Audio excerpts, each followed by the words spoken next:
வணக்கம். 7ஆம் வகுப்பு தமிழ் இயல் 1 ஆழ்கடலின் அடியில். அறிவியல் புனைகதைகளின் தலைமகன் அப்படின்னு புகழப்படுபவர் ஜூல்ஸ் வெர்ன். இவர் பிரான்ஸ் நாட்டை சேர்ந்தவர்.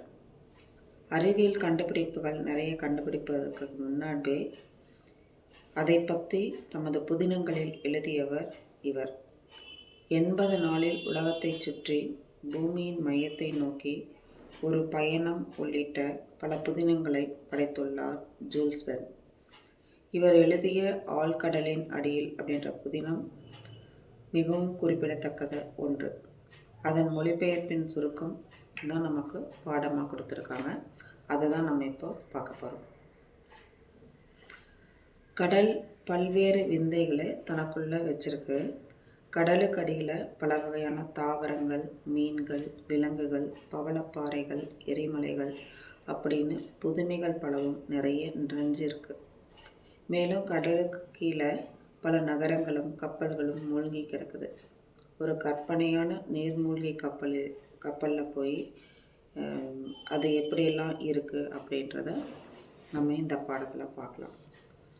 என் பெயர் பேரி. நான் ஒரு விலங்கியல் பேராசிரியர், ஜுவாலஜிக்கல் ப்ரொஃபஸர். கடலின் அடியில் உள்ள விலங்குகளை பற்றி ஆராயறதுல எனக்கு ஆர்வம் மிகுதி. 1886ஆம் ஆண்டு கப்பல் மாலுமிகள் கிட்ட ஒரு அதிர்ச்சியான தகவல் பரவியது. கடலில் போகக்கூடிய பெரிய கப்பல்கள் உலோகத்தாலான உடலை கொண்ட ஒரு விந்தையான விலங்கு தாக்குது அப்படின்றது தான் அந்த செய்தி. அந்த விலங்கை கண்டுபிடிச்சு அழிப்பதற்காக அமெரிக்காவில் நியூயார்க் நகரத்திலிருந்து ஒரு போர்க்கப்பல் புறப்பட்டது. கடல் பயணத்தில் திறமை வாய்ந்த ப்ராகட் அப்படின்றவர் அக்கப்பலின் தலைவராக இருந்தார். அவர் ஈட்டி எறிஞ்சு திமிங்கலங்களெல்லாம் வேட்டையாடுறதுல கெட்டிக்காரர். நெட் என்ற வீரரும் அந்த கப்பலில் இருந்தார். நானும் எனது உதவியாளர் கான்சிலும் அந்த கப்பலில் போனோம்.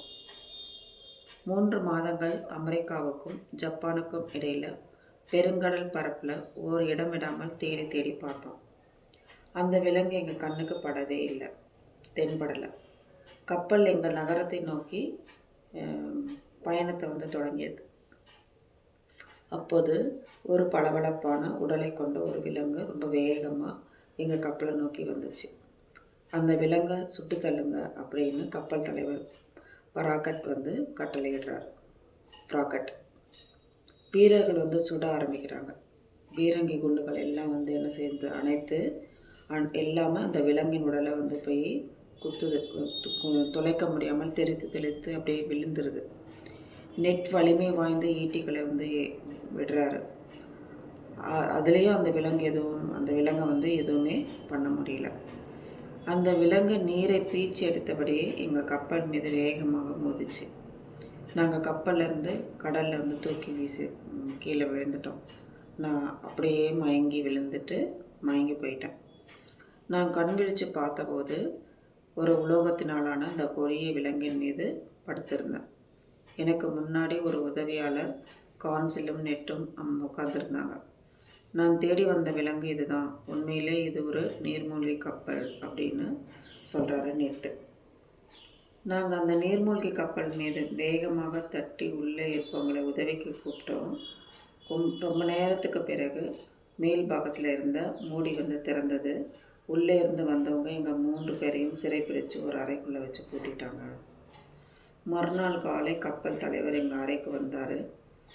தமது பெயர் நெமோ அப்படின்னு தம்மை இன்ட்ரடியூஸ் பண்ணிக்கிறாரு, அறிமுகப்படுத்திக்கிறாரு.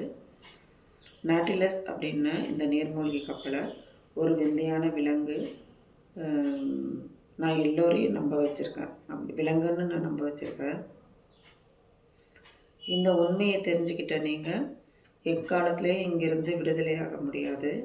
எனக்காக ஒரு தனி உலகத்தை இந்த நீர்மூழ்கி கப்பலையை நான் உருவாக்கி வச்சுருக்கேன். எனது நம்பிக்கைக்குரிய வேலையாள்கள் இங்கே இருக்காங்க. எங்களுக்கு தேவையான அனைத்து உணவுகளையும் கடல்வாழ் உயிர்களிடமிருந்து தான் உருவாக்குகிறோம். இனி நான் கரைக்கு திரும்ப மாட்டேன். உங்களையும் திரும்ப விட மாட்டேன் அப்படின்னு ரெமோ சொல்கிறாரு. ரெமோ இல்லை, நெமோ. நாங்கள் அதிர்ச்சியில் உறைஞ்சு போனோம். அவர் மனதை மாற்ற முடியாது என்பது எங்களுக்கு புரிஞ்சிச்சு. எப்படியாவது இந்த கப்பலேருந்து தப்பிடணும் அப்படின்னு நாங்கள் மனசுக்குள்ளே திட்டமிட்டுட்டோம். ஆழ்கடலுக்கு அடியில் நீர்மூழ்கி கப்பலில் எங்களது பயணம் தொடர்ந்துச்சு. அந்த நீர்மூழ்கி கப்பலில் எல்லா இடங்களையும் போகிறதுக்கு எனக்கு நெமோ இசைவு, அதாவது அவர் பர்மிஷன் கொடுத்துருக்காரு.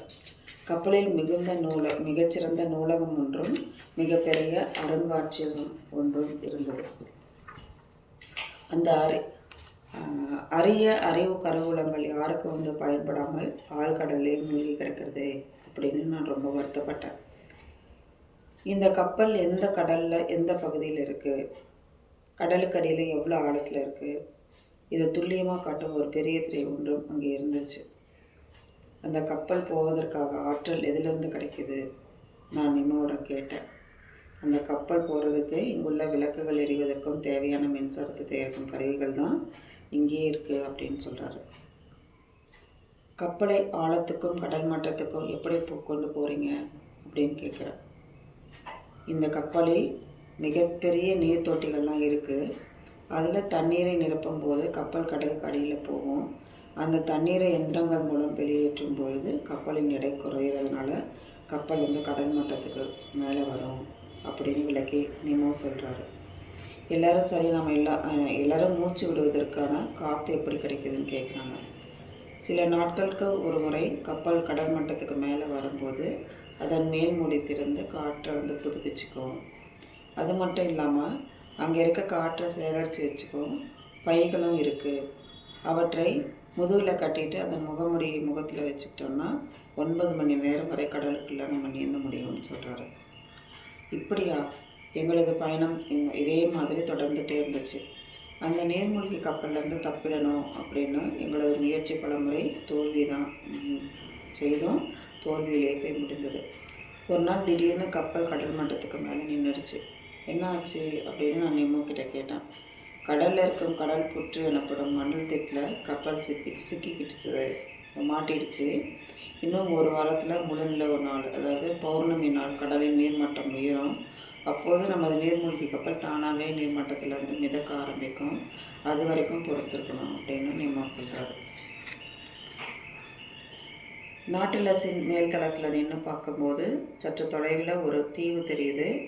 நெமோவின் இசைவு பெற்று நானும் நெட்டும் கான்சிலும் ஒரு படகை எடுத்துகிட்டு அந்த தீவுக்கு போகிறோம். அங்கேருந்து ஏராளமான காய்கறிகளை சேகரிச்சுட்டு படகுல ஏற்றினோம். திடீர்னு அந்த தீவை சேர்ந்த மனிதர்கள், கொன்று தின்னும் வழக்கமுடையவர்கள் எங்களை துரத்திட்டு வந்தாங்க. நாங்கள் மிகுந்த பயத்தோடு விரைவாக படகை செலுத்திட்டு கப்பலுக்கு சேர்ந்துட்டோம். ஏராளமான படகுகளில் அந்த மனிதர்கள் எங்கள் நாட்டில் சூழ்ந்தாங்க. நாங்கள் மேல் மூடியை இறுக மூடிட்டு உள்ளே இருந்தோம். அந்த முற்றுகை 6 நாள் தொடர்ந்துச்சு. 7ஆம் நாள் முழு நிலவு நாளன்று கடல் மட்டம் உயர்ந்தது. இப்பொழுது நாம் மூடியை திறந்து காற்றை புதுப்பித்து கொண்டு நமது பயணத்தை தொடங்கலாம் அப்படின்னு நெமோ சொல்கிறாரு.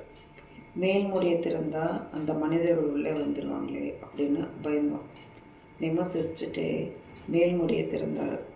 உள்ளே இறங்குவதற்கு ஏணியில் கால் வைத்தவர்கள் அலறிக்கொண்டு ஓட போயிச்சாங்க. ஏன்னா அந்த ஏணியில் மின்சாரம் பாய்ச்சிருந்தார் நெமோ.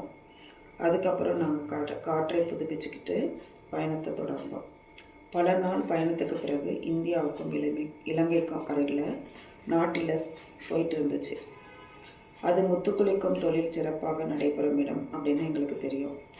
இந்த ஆண்டுகளுக்கான முத்துக்குளிக்கும் பருவம் இன்னும் தொடங்கலை அப்படின்னாலும் நாம் காற்று பைகளை கட்டி கொண்டு கொஞ்சம் முத்துச்சிப்பிகளை சேகரித்து வருவோமோ அப்படின்னு கேட்குறாரு நெமோ. நானும் நெமோவும் கடலுக்குள்ளே போகிறோம். அங்கே தன்னந்தனியாக ஒரு இந்தியர் முத்துக்குளிப்பதற்காக கடலுக்குள்ளே இறங்கினார். அவர் காற்றுப்பைகள் இல்லாமல் மூச்சு அடக்கி கொண்டு முத்துச்சிப்பினை சேகரிக்க தொடங்கினார். அப்போது அந்த மனிதரை நோக்கி சுறாமீன் வேகமாக பாய்ஞ்சு வந்துச்சு. நெமோ தன் கையில் இருந்த நீளமான வாள்னால் அந்த சுறாமீனை குத்தி கிழித்து அந்த மனிதரை காப்பாற்றுறாரு. ஒரு இந்தியரை காப்பாற்றிய மனநிறைவோடு நாங்கள் மீண்டும் நாட்டிலஸ்க்கு திரும்பி போகிறோம். மீண்டும் எங்கள் பயணம் அப்படியே தொடர்ந்துகிட்டே இருந்துச்சு. வழியில் நாங்கள் பல வகையான விந்தைகள் வந்து பார்க்குறோம். இங்கிலாந்துக்கும் ஸ்பெயினுக்கும் இடையே நடைபெற்ற போர், கடலில் மூழ்கடிக்கப்பட்ட கப்பல்கள் எல்லாம் பார்க்குறோம். அந்த கப்பலின் சிதைவுகளிலிருந்து தங்கம், வெள்ளி, வைரம் போன்றவற்றை எடுத்துகிட்டு வரோம், அள்ளிக்கொண்டோம். இன்னொரு இடத்துல கடலுக்கு தீப்பிழம்பை காக்கி கொண்டிருக்கும் எரிமலையை வந்து பார்த்து எங்களுக்கு ஒரே வியப்பாக இருக்குது. அதுக்கடையில் 1100 ஆண்டுகளுக்கு முன்னாடி ஒரே நாளில் பூகம்பத்தால் கடலுக்கு மூழ்கி போன அட்லாண்டிஸ் அப்படின்ற நகரத்தின் இடிபாடுகளை வந்து பார்க்குறோம். பிறகு பூமியின் தென் துருவத்துக்கு போகிறோம். அங்கே பெங்குவின், கடல் சிங்கம் போன்ற அரிய பறவைகளையும் விலங்குகளையும் நாங்கள் பார்க்குறோம். அங்கேருந்து திரும்பவும் வழியில் மிகப்பெரிய ஆக்டோபஸ் ஒன்று போரிட்டு அதனை வந்து ரொம்ப போராடி அதனை கொன்னுடுறோம். இப்படி எங்கள் பயணம் தொடர்ந்துகிட்டே இருந்துச்சு. நாட்களும் போனது. மீண்டும் நிலப்பரப்பை அடைய முடியும் என்ற நம்பிக்கை எங்களுக்கு இல்லை. ஒரு நாள் தொலைவில் கரை ஒன்று தெரிஞ்சிச்சு. இன்னும் எப்படியாவது தப்பிடணும் அப்படின்னு நாங்கள் 3 பேரும் நினைக்கிறோம். அதுபடி கப்பலில் இணைந்திருந்த சிறிய படகு ஒன்று ஏறி அப்படியே நாட்டிலஸ் ஒரு பெரும் கடல் சூழலுக்கு சிக்கிக்கிட்டது. கப்பலுடன் இணைந்திருந்த எங்கள் படகும் சூழலில் வந்து சிக்கிக்கிட்டது. அதன் மேல் தளத்தில் நின்றுட்டு இருந்த நாங்கள் 3 கடலுக்குள் தூக்கி வீசப்பட்டோம். நாங்கள் கண் விழித்து பார்க்கும்போது நார்வே நாட்டின் கடற்கரையில் மீனவர் ஒருவரின் குடிசையில் இருந்தோம். அதன் பிறகு நாட்டிலஸ்க்கு என்ன நேர்ந்தது அப்படின்றத பற்றி நெமோ என்ன ஆனார் என்பது பற்றி யாருக்கும் எந்த செய்தியும் கிடைக்கல. இந்த ஒரு அற்புதமான புனைக்கதையை என்ன செஞ்சிருக்கார் ஜூல்ஸ் வெல்ஸ்ன்றது நமக்காக அவர் எழுதினதை நமக்காக பாடமாக கொடுக்கப்பட்டுள்ளது. நன்றி. வாழ்க வளமுடன். இந்த வீடியோ உங்களுக்கு பிடிச்சிருந்ததுன்னா லைக் பண்ணுங்கள், ஷேர் பண்ணுங்கள், சப்ஸ்கிரைப் பண்ணுங்கள், கமெண்ட் பண்ணுங்கள். வாழ்க வளமுடன்.